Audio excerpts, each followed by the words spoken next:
Madam Secretary, regardless of where he ranked in the order of advisors, it is undisputed that a significant number of your emails were to or from a Sidney Blumenthal. Now, he did not work for the State Department. He didn't work for the U.S. government at all. He wanted to work for the State Department, but the White House said no to him. Do you recall who specifically at the White House rejected Sidney Blumenthal? No, I do not. After he was turned down for a job at the State Department by the White House, he went to work where? I think he had a number of consulting contracts with different entities. Well, if he had a number of them, do you recall any of them? I know that he did some work for my husband.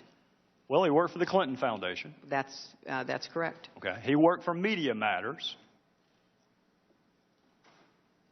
I'm sure he did. He worked for Correct the Record. I'm sure he did. When you were asked about Sidney Blumenthal, you said he was an old friend who sent you unsolicited emails, which you on in some instances because you wanted to hear from people outside what you called the bubble. We will ignore for a second whether or not Sidney Blumenthal is outside the bubble, but I do want to ask you about a couple of those other comments, because what you left out was that he was an old friend who knew absolutely nothing about Libya, was critical of President Obama and others that you work with, loved to send you political and image advice, had business interests in Libya, which he not only alerted you to, but solicited your help for. And you often forwarded his emails, but usually only after you redacted out any identifiers so nobody knew where the information was coming from. What does the word unsolicited mean to you? It means that I did not ask him to send me the information that he sent me. And as I have previously stated, some of it I found interesting, some of it I did not, some of it I forwarded, some of it I did not. I did not know anything about any business interests. I thought that just as I said previously, newspaper articles, journalists, of which he is one, a former journalist, had some interesting insights, and so we took them on board and evaluated them, and some were helpful and others were not. We're going to get to all the points you just made, but I want to start with your public comment that these emails were unsolicited. You wrote to him, "Another keeper, thanks and please keep them coming. Greetings from Kabul and thanks for keeping this stuff coming. Any other info about it? Question mark. What are you hearing now? Question mark. Got it. We'll follow up tomorrow. Anything else to convey? Question mark."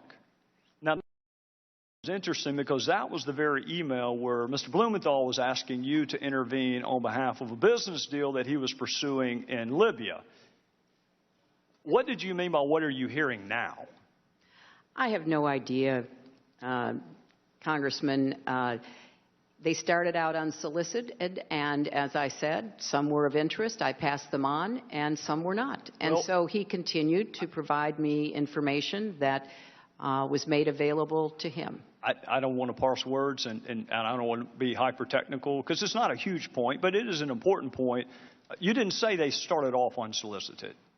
You said they were. You said they were unsolicited. Well, they were unsolicited, but obviously I did respond to some of them. Well, and I'm sure that encouraged him. Anything else to convey? What are you hearing now? I'm going to Paris tomorrow night. We'll meet with TNC leaders, so this and additional info useful. Still don't have electricity or BlackBerry coverage post-Irene, so I've had to resort to my new iPad. Let me know if you received this. We'll talk about the new iPad in a little bit. Here's another one. This report is in part a response to your questions. That's an email from him to you. This report is in part a response to your questions. There'll be further information in the next day. If you're the one asking him for information, how does that square with the definition of unsolicited? I said it began that way, Mr. Chairman, and I will add that both Chris Stevens and Gene Kretz found some of the information interesting, far more than I could, because they knew some of the characters who were being mentioned, and they were the ones, the kind of persons with the expertise that I asked to evaluate to see whether there was any useful information. We're going to get to that in a second. Now, before you give Mr. Blumenthal too much credit, you agree he didn't write a single one of those cables or memos he sent you. I'm sorry, what? He didn't write a single one of those cables or memos. I don't know who wrote them. He's the one who sent them to me. Would you be surprised to know not a single one of those was from him? I don't know where he got the information that he was sending to me. Did you ask? You're sending me very specific, detailed intelligence. What is your source? That seems to me like a pretty good question. I did learn later that he was talking to or sharing information from former American intelligence officials. By the name of? Who wrote those cables? I don't recall. I don't know, Mr. Chairman. You had his information passed on to others, but at least on one occasion you asked Ms. Abedine, can you print without any identifiers? Why would you want his name removed? Because I thought that it would be more important to just look at the substance and to make a determination as to whether or not there was anything to it. Well, don't people have a right to know the source of the information so they can determine credibility? But he wasn't, as you just said, the source of the information. But you didn't know that, Madam Secretary, and that's what you just said. No, Mr. Chairman. I said that I knew that he didn't have the sources to provide that information. I knew he was getting it from somewhere else. He knew a lot of journalists, he knew others in Washington. It could have been a variety of people. Well, if you're going to determine credibility, don't you want to know the source? Well, it wasn't credibility so much as trying to follow the threads that were mentioned about individuals. And as I already stated, some of it was useful and some of it was not. Well, did the president know that Mr. Blumenthal was advising you? He wasn't advising me. And, Did he know Mr. Chairman, that he was your most prolific emailer that we have found on the subjects of Libya and Benghazi? That's because I didn't do most of my work That's about fair. Libya on I'm email. not challenging that, Madam Secretary. I am not challenging that. All I'm telling you is the documents show he was your most prolific on Libya and Benghazi. And my question to you is, did the president, the same White House that said you can't handle him, can't hire him, did he know that he was advising you? He was not advising me, and I have no reason to have ever mentioned that or know that the president knew that. All right, I want to draw your attention to an email about Libya from Mr. Blumenthal to you, dated April 2011. It will be Exhibit 67. And this is informative. Should we pass on, and in parentheticals, unidentified to the White House? If you were going to pass something on to the White House, why would you take off the identifiers? Because it was important to evaluate the information, and from a lot of intelligence that I have certainly reviewed over the years, you often don't have the source of the intelligence. You look at the intelligence and you try to determine whether or not it is credible, whether it can be followed up on. Well, I'm going to accept the fact that you and I come from different backgrounds, because I can tell you that an unsourced comment could never be uttered in any courtroom. You have to have the right. We're not talking about courtrooms, Mr. Chairman. We're talking about intelligence. No, we're talking about credibility and the ability to assess who a source is and whether or not that source has ever been to Libya, knows anything about Libya, or has business interest in Libya, all of which would be important if you were going to determine the credibility, which I think is why you probably took his information off of what you sent to the White House. But here's another possible explanation that may give us a sense of why maybe the White House didn't want you to hire him in the first place. In one email, he wrote this about the President's Secretary of Defense. I infer Gates' problem is losing an internal debate. Tyler, and by the way, Tyler is Tyler Drumheller. That's who actually authored the cables that you got from Mr. Blumenthal. Tyler knows him and says he's a mean, vicious little, I'm not going to say the word, but he did.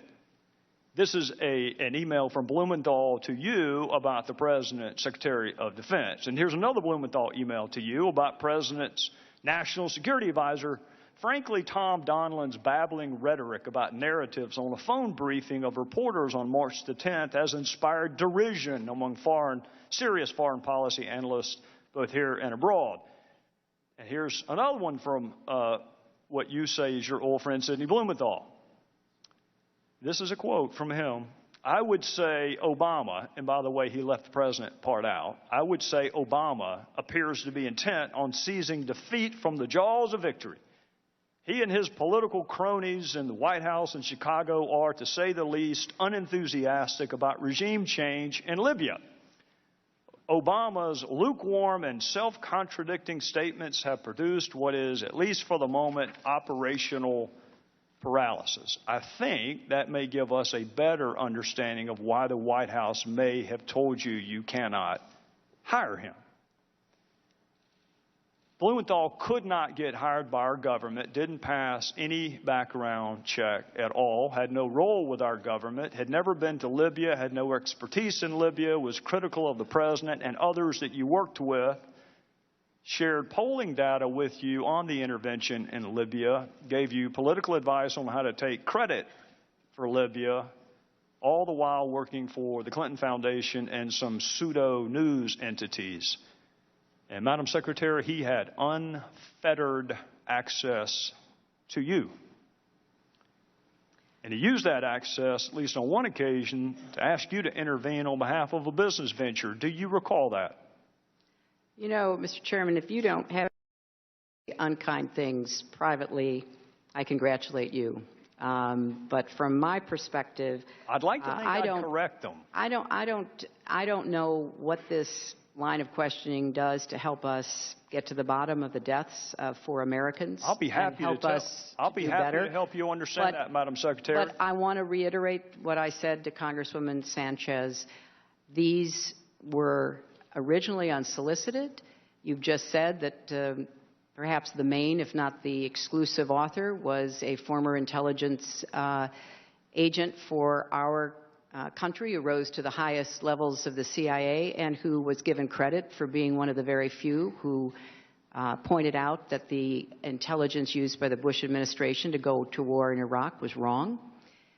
So I think that, you know, the sharing of information from an old friend that I did not take at face value, that I sent on to those who were experts, is something that you know, makes sense, but it was certainly not in any way the primary source of or the predominant understanding that we had of what was going on in Libya and what we needed to be doing. Well, Madam Secretary, I'm out of time, and we'll pick this back up the next round, but I'll go ahead and let you know ahead of time why it's relevant. It's relevant because our ambassador was asked to read and respond to Sidney Blumenthal's drivel. It was sent to him to read and react to, in some instances on the very same day he was asking for security. So I think it is eminently fair to ask why Sidney Blumenthal had unfettered access to you, Madam Secretary, with whatever he wanted to talk about, and there's not a single solitary email to or from you, to or from Ambassador Stevens. I think that